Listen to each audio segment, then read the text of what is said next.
Bibili nga pala ako ng avocado shake. So, dalawa na pala yung bibili natin mga kagunye. So, yan, magpambayad na tayo mga kagunye.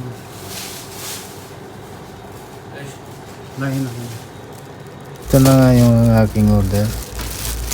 Meron nga pala akong nakitang ibang lahis. Share the blessing.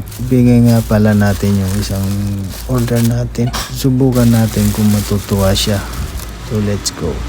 Lalabas na nga pala ako dito. At ito na nga at iabot ko na siya.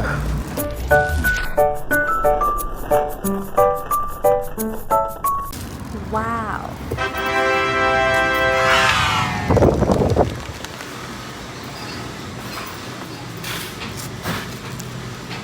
Success pala yung binigay ko mga kagonye. Natuwa nga pala siya sa akin. So, thank you for watching.